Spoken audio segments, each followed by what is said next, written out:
भारत युवाओं का देश है। उसके बावजूद जो भारत के युवा हैं उनकी स्थिति बद से बदतर हुई है, क्योंकि हमारे देश की जो बागडोर है वो कुछ बूढ़े लोगों के हाथों में है। और वहीं पर हमारे देश का पड़ोसी देश नेपाल में जेनजी ने पूरी सरकार ही बदल दी। अब नेपाल को जेनजी की सरकार ही चला रही है। नेपाल के नए प्रधानमंत्री जो हैं उन्होंने आते ही सबसे पहले देश से वीआईपी कल्चर को ही खत्म कर दिया। अब चाहे वो प्रधानमंत्री हो, चाहे वो कोई मंत्री हो, चाहे वो गृह मंत्री हो, रेड लाइट पर उनकी भी गाड़ी को नॉर्मल पब्लिक की तरह रोका जाएगा। पुलिस वालों को भी अधिकार है अब उनकी गाड़ी की चेकिंग करने का।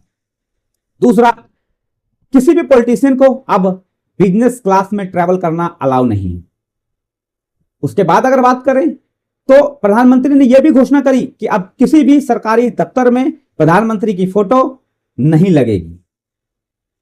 उसके बाद की अगर बात करें तो 1990 के बाद से लेकर के आज तक नेपाल में जितने भी मंत्री बने हैं उनको 30 दिनों के अंदर अपनी प्रॉपर्टी या एसेट्स को ऑनलाइन सार्वजनिक करनी होगी और उनकी संपत्ति की जांच के लिए एक अलग कमेटी बनाई गई है। अगर किसी ने भी कोई घोटाला किया है तो उससे सारा पैसा रिकवर किया जाएगा। इसके बाद अगर एजुकेशन सेक्टर की बात करें तो एजुकेशन सेक्टर में भी बड़ा बदलाव करते हुए 5वीं तक कोई भी पेपर नहीं होंगे और अब स्टूडेंट पॉलिटिक्स को भी बैन कर दिया है।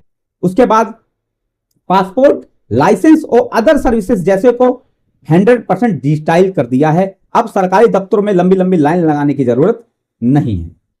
अगर लोगों की समस्याओं की बात करें तो 24/7 ऑनलाइन हेल्प सिस्टम की शुरुआत की गई है, जिस पर कोई भी व्यक्ति ऑनलाइन अपनी जो कंप्लेन है उसको सबमिट कर सकता है। उसकी देखरेख के लिए एक अलग टीम बिठाई गई है जो 24 घंटे लोगों की कंप्लेन की निगरानी कर रहे हैं। वहीं पर अगर हेल्थ केयर की बात करें तो सभी प्राइवेट स्कूलों को यह आदेश दे दिया गया है कि 10% जो बेड्स हैं वो गरीब लोगों के लिए रिजर्व होंगी। आपको लगे ये सब हवा की बातें हैं तो ऐसा बिल्कुल नहीं है। ये सारा जो काम है वो 100 दिन के एक्शन प्लान का पार्ट है, जिसे इस जेनजी सरकार ने ऑनलाइन वेबसाइट में भी अपलोड किया है ताकि हर नागरिक देख पाए कि जो जेनजी की सरकार है वो क्या काम कर रही है और कौन सा काम अभी तक हो चुका है और कौन सा काम अभी तक प्रोग्रेस में है।